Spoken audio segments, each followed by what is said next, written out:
Hello everyone. Welcome to my channel. This is the channel where we talk about everything ESL teaching and vlogs. My name is Zane and welcome to my channel once again. If this is your first time tuning in, welcome to my channel. Thank you so much for choosing this channel. Please like, comment and subscribe to my channel. But if you are a regular watcher of my channel and my subscriber, thank you so much for always making me your channel of choice. So we're back with another episode of ESL group activities. So this is our third episode and I must say thank you for the support. People have really been enjoying and they've been sending me a lot of messages of appreciation and support. Yeah, so thank you so much. Hopefully this episode is gonna be as intriguing and as interesting and as informative as the other episodes. I have 4 very interesting reading and writing group activities for you, and remember, please watch till the end because the last one, the 4th one, is always the best one. It's the most fun and it's the one that is really going to help you connect, have fun and bond with your students. But more than that, it's the one that's going to make your students love reading and writing and they love your class.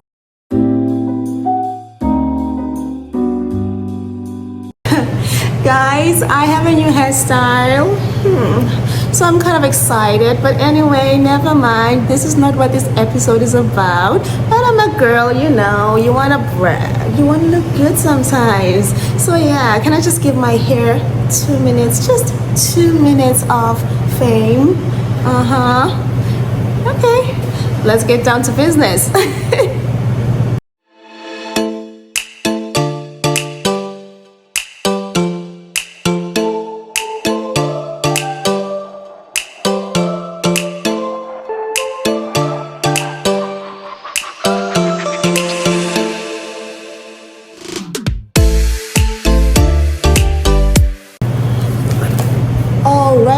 Let's start with this group activity. So this one is called Fix the Spellings. So with every reading session, we all know that as teachers we have different objectives, right? So sometimes you want the students to be able to read and understand the story as well as mix it up with a bit of spelling activity like this one. So you might also want to give the kids some practice on their spelling. So here you can have a story, and then in the story you can make some mistakes, right? Rewrite the story and make a few spelling mistakes. So when they read the story, they have to pay attention to the spelling, and at times you can also make some punctuation mistakes. So when they read, they have to highlight the spelling mistakes and fix it, and then also highlight the punctuation mistake and fix the punctuation mistake. So let's look at this particular story that I have here.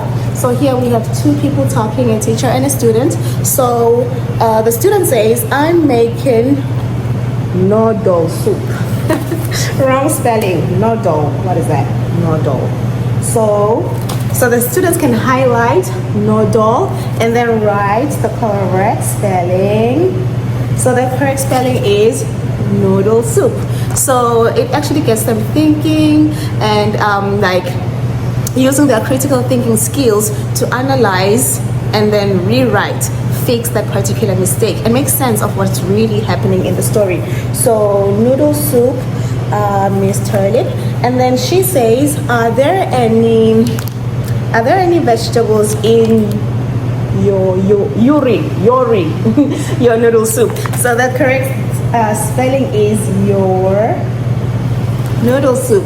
Your noodle soup, yeah, something like this. So if it's their first time doing this activity, you don't want to give them too many spelling mistakes, and also if they're low level, you also don't want to give them too many spelling mistakes. But as they get used to the activity, you find that you'll have so many spelling mistakes, not too many, but you just have a few spelling mistakes, so that it's a bit challenging. So if it's high level kids, you can have more spelling mistakes. If it's low level kids, you can have a few spelling mistakes so that they feel at ease and they don't feel discouraged or overwhelmed in the English class. Yeah. Love this one.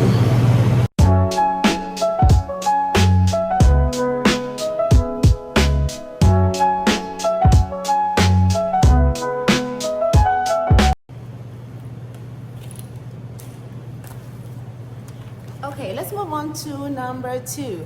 So this one is a Q&A activity. So what happens here is that the students get a story. Okay, so they have the story. Let me get the book to show you how the story looks like before I make it into mini parts for the students to do their activities. Don't go anywhere. Let me just quickly grab my book.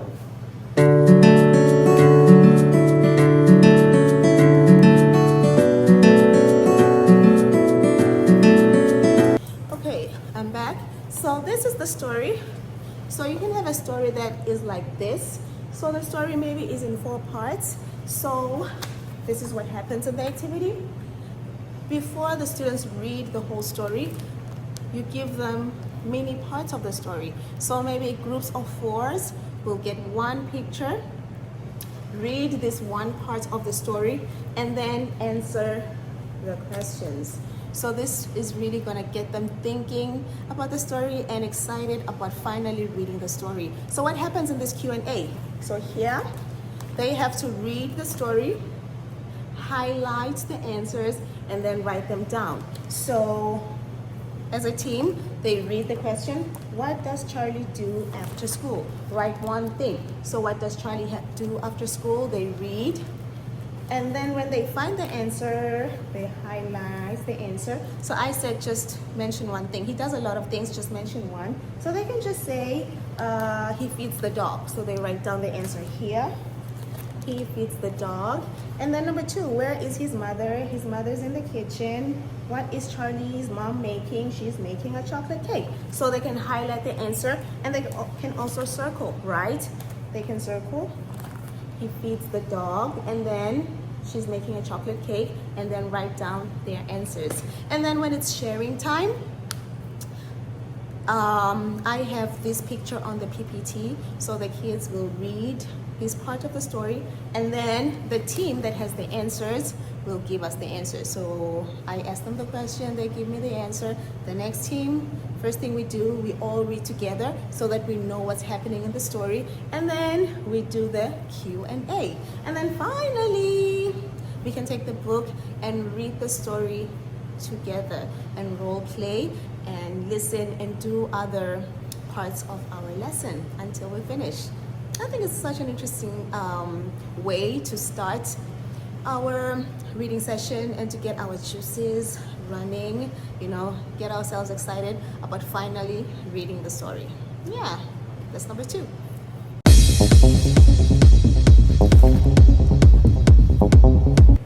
We are moving on to number 3. So this is activity number 3.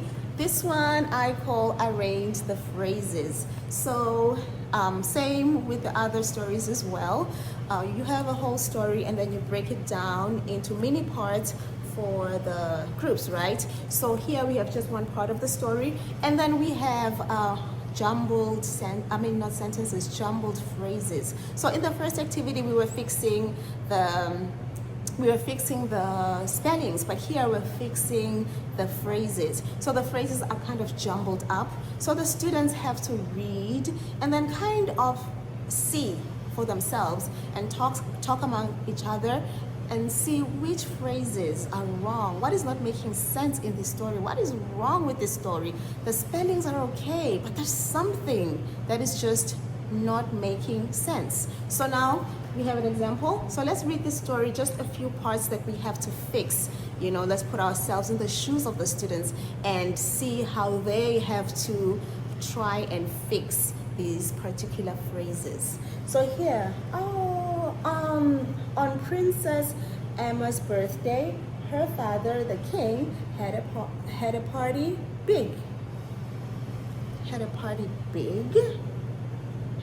Party big? Does that make sense? No, it doesn't make sense. So her father, the king, had, so they highlight party big and then they fix it. Had a big party. So her father, the king, had a big party. And then many men came and wished Emma Princess a birthday happy. Emma Princess. Is that what we say? Emma Princess. So they highlight and then they write Princess Emma. A birthday happy. Birthday happy? That doesn't sound right. Yeah, so they highlight birthday happy and then they have to write down the correct phrase and then they can read the whole story correctly. And then this is a happy birthday, Princess Emma. You know, some of them like to even put the arrows like this to show that, oh, this is supposed to be here and this is supposed to be here. So as they rearrange, they become very excited about reading the story in the end. Like, okay, now we want to see. We have fixed everything. We've fixed everything. Now we want to read this story and see what it says exactly. And then, you know, they become very happy. They did something. They worked. They really worked to put the story together. They put the building blocks, and now the story makes sense. So it's quite exciting for them to finally fix these errors and then read the whole story in a way that makes sense.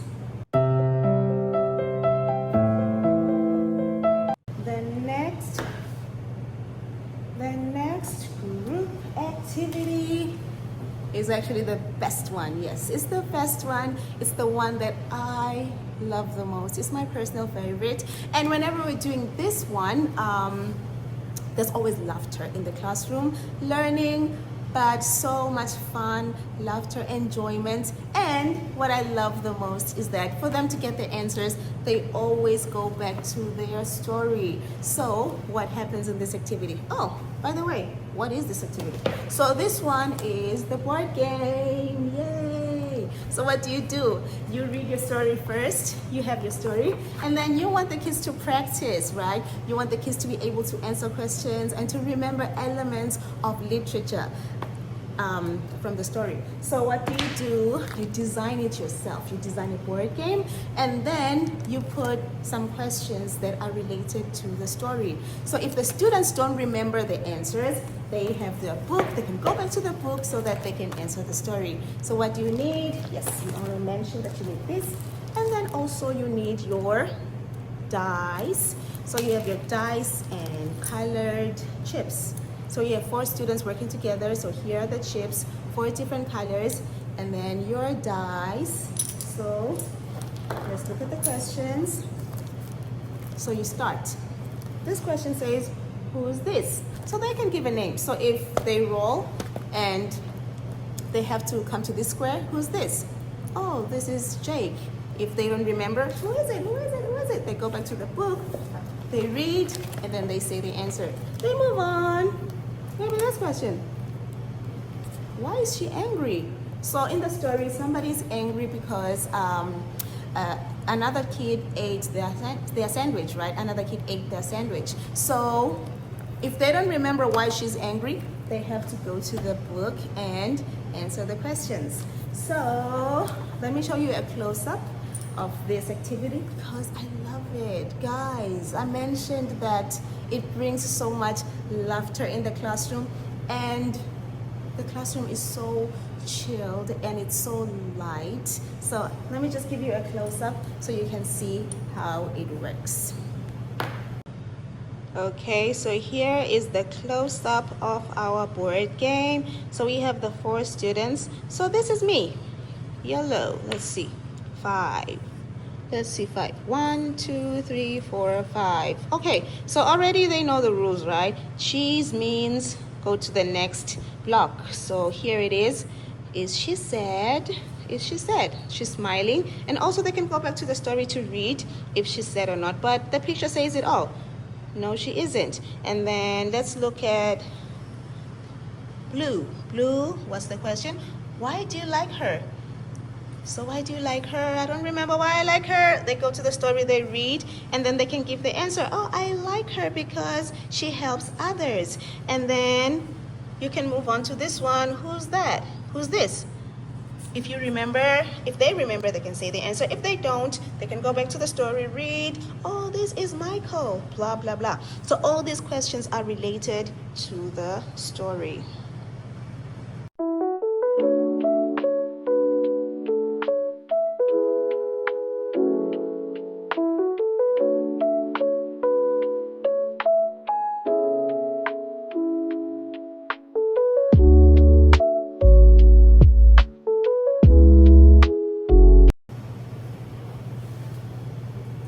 thank you so much for joining me for yet another very informative show. Hopefully you found it as informative as I did.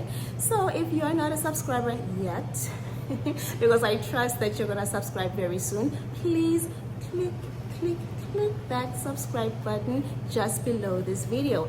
And if you are already a subscriber, thank you so much for always choosing this channel and making it your channel of choice. So right now I gotta go, but meet you again for another very informative and exciting episode. Toodles.